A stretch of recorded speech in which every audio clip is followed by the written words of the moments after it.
welcome to Neuqua Connection. My name is Bavlin Bamra and I'm here with my guest, Master SQ from World Class Taekwondo. How are you today? I'm well, happy to be here.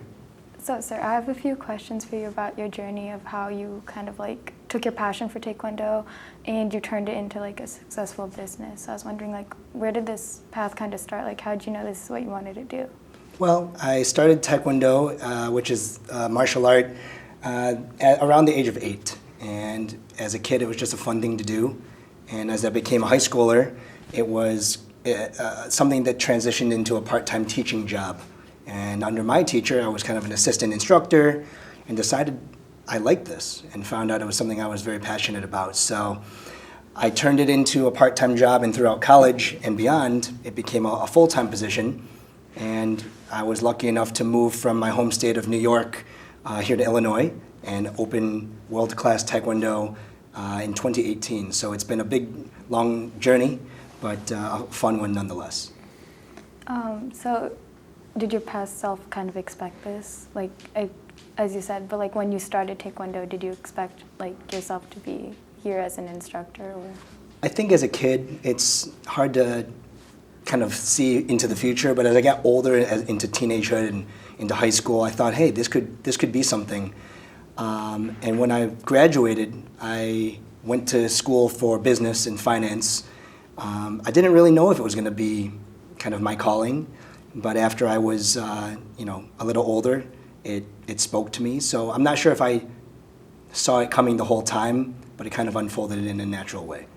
So you said that you got a degree in business. Do you ever apply any of those concepts when running the center, or? Yeah, absolutely. I think what is maybe a little bit unfamiliar to people who see our program, where we teach kids as young as 5 years old, teenagers like yourself, and even our adult program, our classes are action-packed, they're fun-filled, but there's a lot of behind-the-scenes work that has to be done. Everything from inventory and accounting and marketing and sales to allow us to do what we do on the mat. And so definitely I put those business skills to use pretty much every day.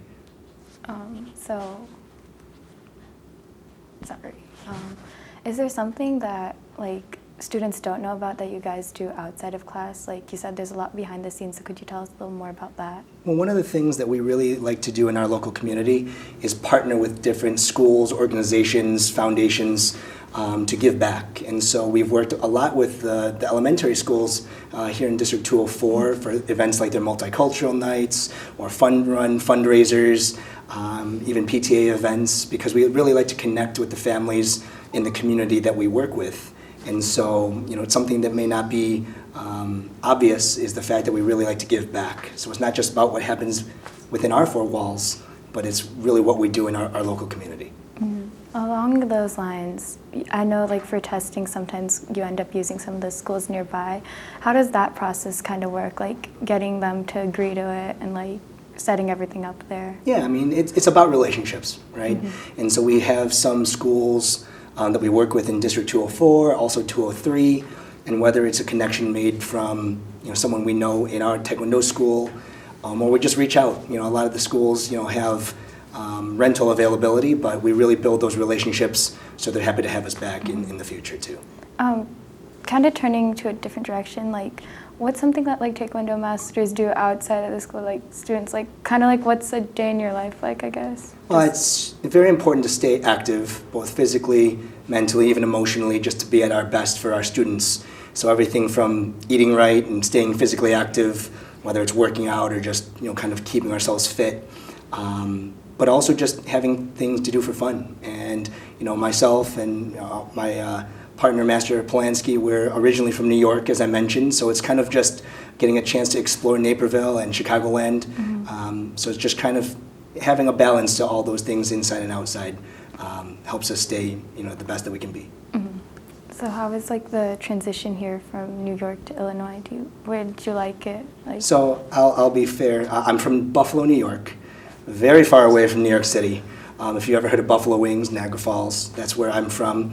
But it does have a similar vibe to Chicago in terms of the pace of life, the way that people live and even speak to a certain degree is kind of Midwestern, whereas downstate New York, New York City, it's hustle and bustle, and everyone's moving quickly, and they've got a reputation for being rude.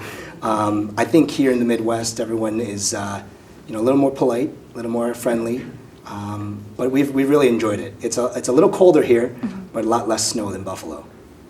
Do you miss the snow? I don't. What advice, I feel like I'm kind of going all over the place, but what advice do you have for students like just starting Taekwondo, like teenagers or even like the little tigers there? Yeah, I mean, Taekwondo is one of the many martial arts. It's the Korean style, and we really focus on kicking techniques. It's a great form of self-defense. It's pretty cool in terms of just learning a different style of physical activity. Things like Cobra Kai are really popular right now, but I think the best advice I would give is if you want to try it, give it a shot. You're never too old, you're never too new. Whether it's Taekwondo or martial arts or anything that you want to try, I think just giving yourself a chance is one of the best things that you can do for yourself. Along those lines, like let's say a student has an injury or something, or they've been like out of practice for a while, like what advice do you have for them, like kind of like getting back up to where their potential should be? Luckily, for our children and our young adults, teenagers, knock on wood, we don't have too many injuries, but oftentimes with our adult program, someone could have a pre-existing back or neck issue or joints or something, or worse yet, they may actually end up tweaking something and injuring themselves in class. And our advice is always to take it slow.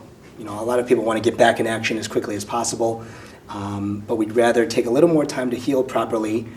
And even if that means not getting back on the mat as soon as we'd like to, if it can prevent future injury, I think that's best, because the worst thing that could happen is you come back and then you're out. It happens in sports all the time. Pro athletes, recreational athletes alike, always giving yourself that time to heal up is the best.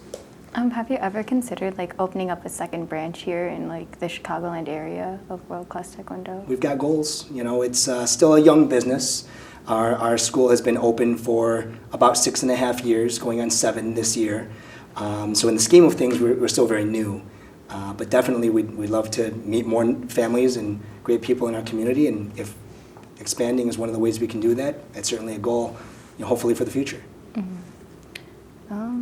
How is it like working with like kids all day? Like, do you like? I know you obviously enjoy it, but have you ever thought like, what if I didn't take this path, or what if I was like in an office right now or something? Well, I actually, in my sophomore or junior year of college, I did an internship at a bank, and I was in like the office, the big skyscraper office, and you see a lot of these shows, and they make it seem so dramatic and cool, and like you're getting to see big deals and stuff. It's not like that, or at least on a daily basis. And so one of the things that I asked myself was, do I want to pursue maybe more of a typical traditional path, whether it's in finance or business, or do something that I loved? And I decided, hey, this is what's for me, and I don't think I regret it. So would that be like a piece of advice you would give to others, like find a passion but then like turn it into something that like you can really like do and like you enjoy? Because obviously you enjoy working with us. Well, you know what they say, if you find something you love to do, you don't work a day in your life, but it is hard work. And I think if I was to give myself or anyone in our audience some advice, is find something you really enjoy doing, maybe something you'd even do for free, but put everything into it. It is going to be hard work, because anything worth having is requires a lot of effort. But if you can find something that you love and you can balance it without getting burnt out or overwhelmed, I'd say give it a shot. And that's what life's all about, finding what you love to do and chasing it. One final question. What's one piece of advice you would like go back and tell your younger self, either like when you started Taekwondo or when you were in college? I think one of the biggest things I'd tell myself is just have fun. It's going to work out. Things happen for a reason. And just give it your best. Thank you, sir. Well, that's all we have for today. Thank you for watching Neuqua Connection. I'm Bhavleen Bamra, and this was Master Eskew. Thank you for having me.